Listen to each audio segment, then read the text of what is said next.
The one and only time I went hunting was with my father when I was 11. My mother didn't work, so it was up to him to provide for us. My entire life, he worked more than he was home. When he did come home, he drank in front of the TV, too exhausted to do anything. The years crept up on him, and he finally noticed how old I had gotten and how I was already shaping up to be a disappointment in his eyes. I was small for my age. I stayed inside to read instead of playing sports.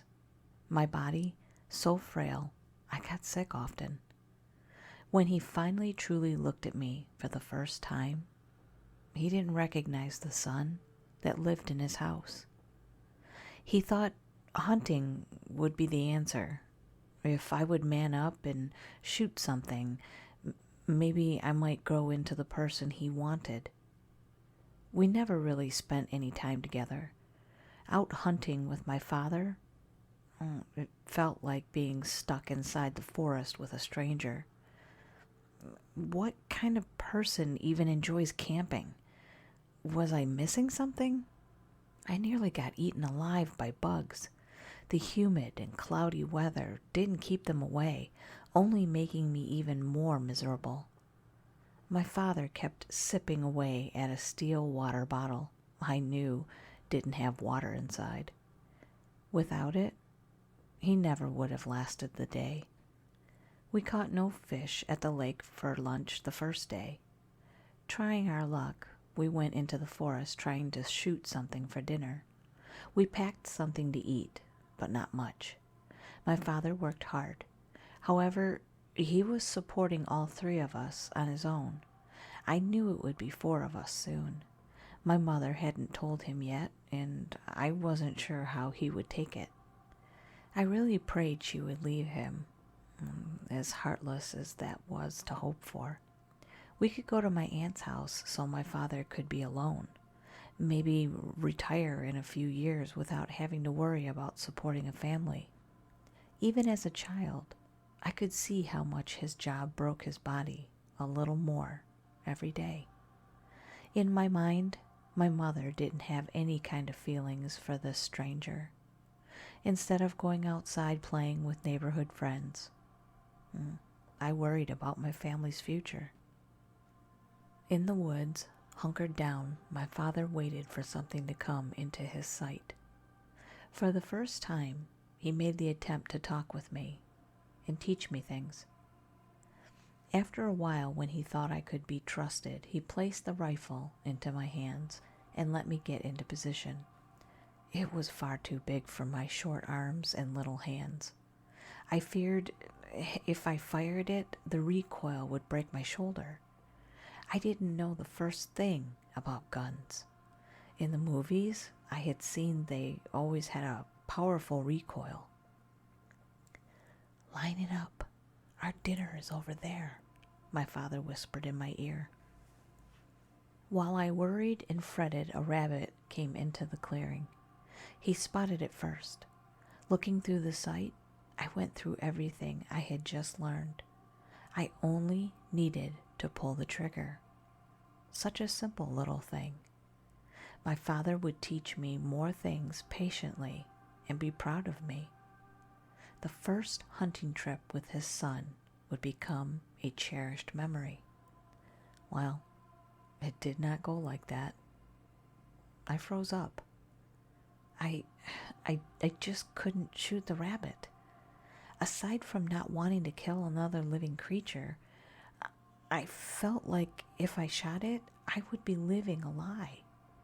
My father would try his best to act like the person he should be, teaching me how to skin the rabbit and how to cook it.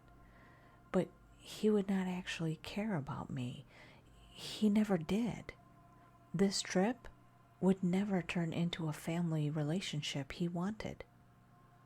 And the small rabbit jumped off and out of sight to become a meal for something else. I eased up the grip on the rifle the moment before it was snatched from my hands. My father shot at the rabbit now hidden in the bush, face in a rage.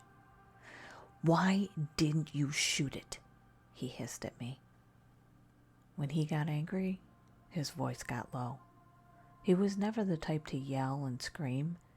I wondered if he did shout at me, I might be less scared of him. Whenever I had a nightmare, it was always the same. My father sitting in the living room in the dark, staring at the TV.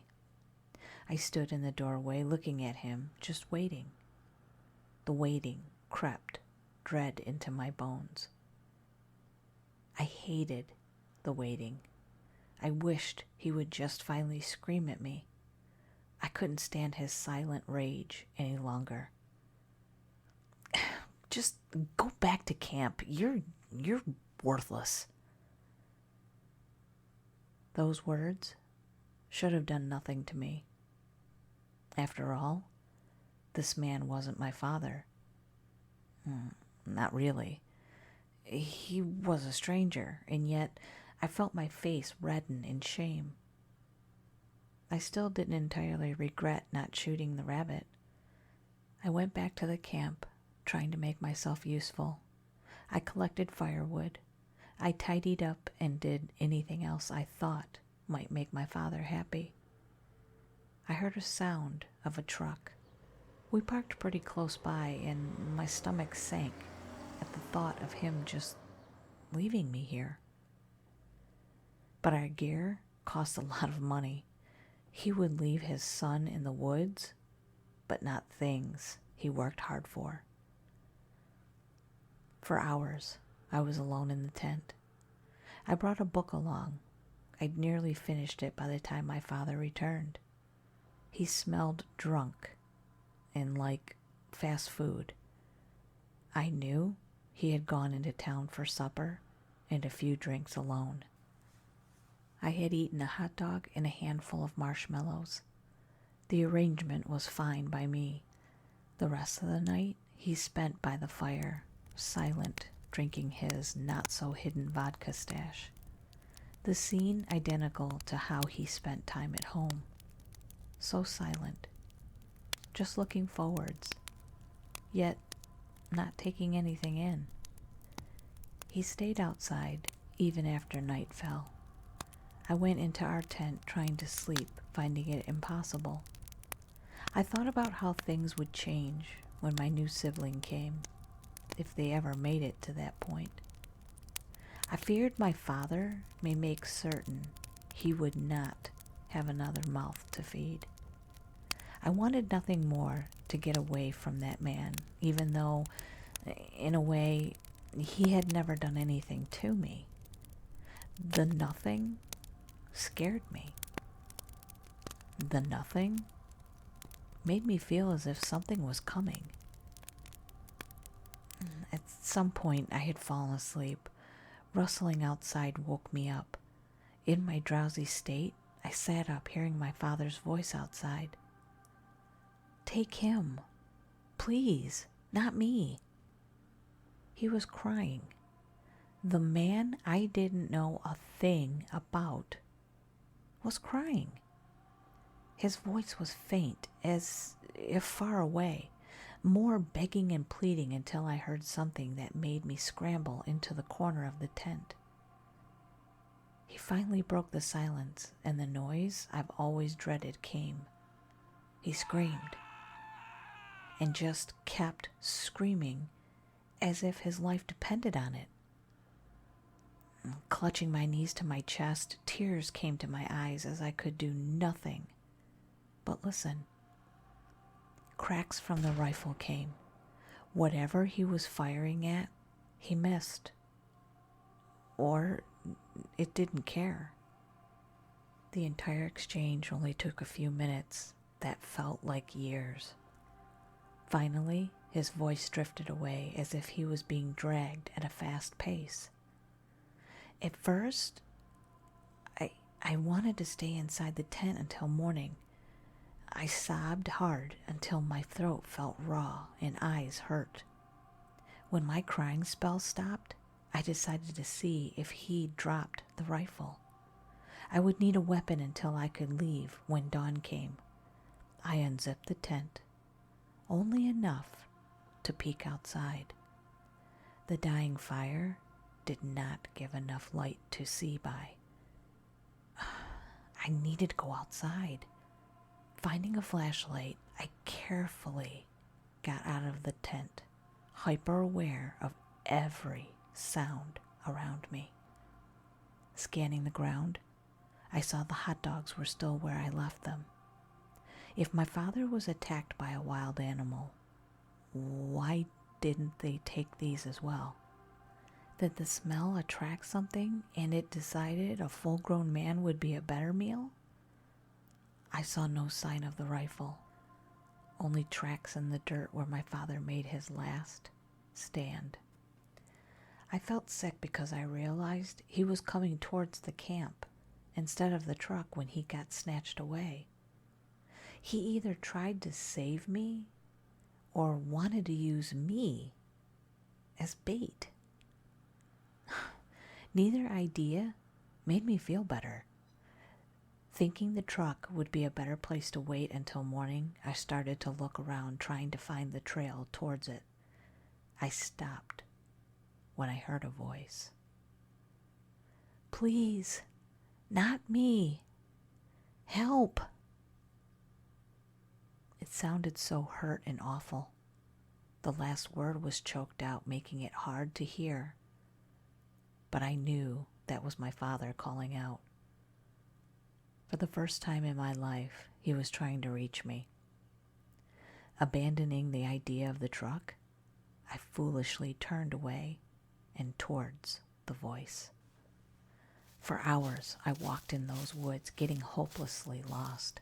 I felt sick with fear. Anything could be in the dark, and I only had a small flashlight to protect myself. Whatever took my father easily overpowered a full-grown man. I didn't have a chance if it came across me. I had let my emotions take over, and it might get me killed.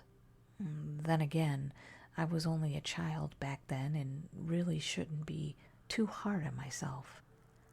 "Please." The voice came from close by. Very low and raspy, but still my father's voice. I had been walking for hours at that point. My small body wasn't meant to move this much in the cold, wet darkness. I felt a fever already coming and wasn't thinking clearly as I walked towards the voice. I didn't even consider it may be someone else aside from who I wanted to find. Coming into a clearing, I started to look around frantically with my flashlight. The small beam of light landed on something that made me choke on air. Someone killed a deer, skinned it, and hung it from a tree.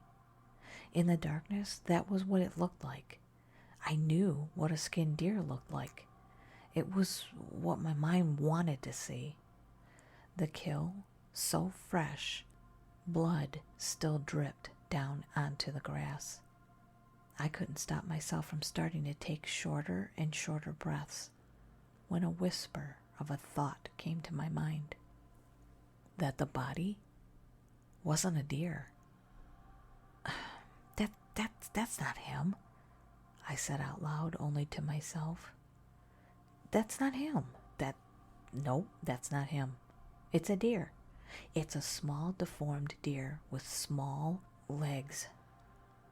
Unable to stop myself, I suddenly hunched over and threw up my meager meal from hours before. Mostly bile that stung my throat. Seeing such a ghastly sight in the dark made me completely snap. Instead of screaming, I started to laugh. On my knees, alone, lost and scared beyond words, I had started to laugh. Weak chuckles at first that turned into a shrill cackling that soon turned into heavy sobs that locked up my chest. It's not him. I was sobbing, holding myself, not being able to look at the body in front of me. After getting another few glances between tears, I saw how different the legs were compared to what deer legs should look like. I only held on to some hope it wasn't my father skinned and hanging from a tree, because I had heard him a few minutes before entering the clearing. The kill was fresh, but skinning took a while even if you knew what you were doing. In the next few moments, I saw why my hope was unfounded. I forced myself to stop crying when I saw a pale face in the dark on the other end of the clearing. The face looked at me through the trees, just beyond the skinned body. I opened my mouth to ask for help, but nothing came out aside from a croak. To my horror, the face came out of the trees with the rest of its terrible body. I didn't understand what I was seeing, even though the pale creature stood out in the darkness. I wanted to believe I was still in my tent dreaming this entire thing. The monster was a thing of nightmares. It was skinny, so much so I could see every bone in its body. It had arms so long it walked on its elbows. The rest of its arms folding backwards, sticking up above its head. The same was for its legs.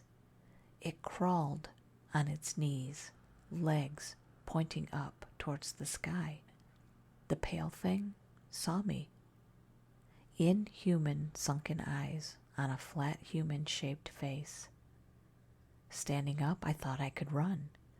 It was still a few feet away, and judging from how deformed its body was, I doubted it could move very fast. I only got to take a single step back when it raised an arm. The rest of its arms snapped forward, easily covering the distance of the clearing. I had assumed it couldn't reach forward with its entire arm because it was bent back. But I was mistaken. Twisted fingers grasped the front of my shirt. I was dragged forward, too in shock to do anything. Raising me up, I met those horrible black eyes. The smell of rotten breath nearly made me pass out. I was so small and frail, I could do nothing to fight against this monster. Most likely, my father was dead. It could skin me and eat me, and I couldn't do a damn thing about it. The whole situation was so bleak, I surprised myself over what I did next. I started to laugh again.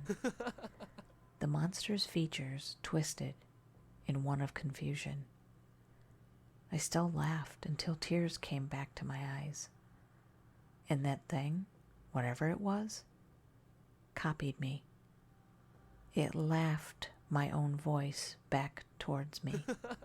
We both laughed until I physically couldn't any longer. I wish I had an explanation of how I escaped from that creature. The memories end in darkness at that point. I was told later that I had been found on a hiking trail a week later, nearly starved to death. Even after my body recovered, my mind did not. Everyone assumed I had killed my father in those woods, and the event just broke me. I would like to believe that, and the creature I had seen wasn't real. I didn't remember the 2 years after I had been found. I ate and slept, not doing much else. One day I weakly laughed at a joke I had overheard. When the doctors found out I would react to any kind of comedy, they were able to get me to laugh myself back to a new normal. I remembered seeing that monster in the woods. Then I was with my mother and a new little sister. No memories in between. I hadn't yet told her about that creature. They found some rope with my father's blood on it. However, they didn't know where his body was or even how I got up into the tree to tie up that rope to start with. The case was still open and would be for the rest of my life. I still want to warn people about that thing in the woods. I'm certain it's still out there waiting. I don't know why it let me go. Maybe it was thankful I had given it the perfect voice to lure in others towards it. If you hear a child laughing in the middle of the woods, don't go towards it.